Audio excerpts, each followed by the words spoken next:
Hello friends, Radhe Radhe. मैं हिना ठाकुर स्वागत करती हूँ आपका अपने नए ब्लॉग में। तो आज धूप जल्दी लग गई थी, धुंध नहीं आई थी और मैं आ गई थी चाची की रसोई में और चाची ने बनाई थी चाय और उन्होंने मुझे भी चाय पिला दी, जबकि मुझे चाय बिल्कुल भी पसंद नहीं है।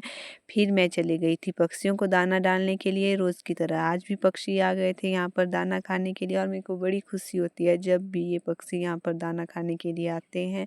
फिर मैं चली गई थी खाना खाने, ठंड थी बहुत ज़्यादा। फिर मैं हीटर के पास बैठकर खाना खा रही थी और आज बनी थी मेरी पसंद की दाल और मेरे को बड़ी अच्छी लगती है राजमा की दाल। फिर हमारे आंगन में खिले हैं बहुत सुंदर सुंदर येलो कलर के फूल। यहाँ पर मम्मी जा रहे थे राशन की दुकान में राशन लाने के लिए और देख रहे थे कि इसमें आ जाएगा राशन की नहीं।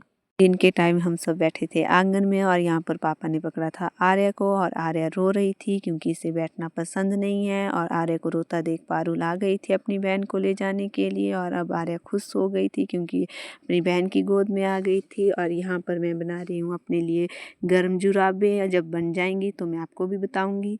यहाँ पर चाची उठा रहे थे मिट्टी क्योंकि आजकल इन्होंने लगाया है घर का काम, तभी तो ऐसा खलारा पड़ा हुआ है आजकल। तो इसकी तरह आज फिर से आ गई थी मैं यहाँ पर गाय के पास हरा घास काटने के लिए और गौरा बड़े ध्यान से देख रही थी कि कब जैसे मुझे हरा घास डालेंगे। और मम्मी ने जैसे ही इन्हें हरा घास डाला ये मम्मी को मिक्स भी नहीं करने दे रही थी और जल्दी जल्दी हरा हरा घास खा रही थी। यहाँ थी एक गिलहरी जो कुछ खा रही थी। जैसे ही थोड़ी सी भी आवाज हो रही थी तो ये भाग जा रही थी और देख रही थी कि कहाँ से आवाज हो रही है और कोई आया तो नहीं। यहाँ पर मैं जा रही थी दुकान, ये था दुकान जाने के लिए रास्ता और ये रास्ता थोड़ा सुनसान है और यहाँ पर बंदर भी मिलते हैं, इसलिए मैं यहाँ पर अकेले नहीं जाती हूँ। और आते टाइम मैं खा रही थी लड्डू। यहाँ पर पापा ने खोल दी थी एक घास काटने की मशीन और इसको कर रहे थे ठीक। फिर मैं चली गई थी घास काटने के लिए शाम के टाइम और यहाँ पर मैं जल्दी जल्दी लग गई थी घास काटने। अब हो गई है शाम और मैं जा रही हूँ घर। तो कैसा लगा आपको मेरा आज का व्लॉग कमेंट कर जरूर बताना। मिलते हैं अगले व्लॉग में, तब तक के लिए बाय बाय।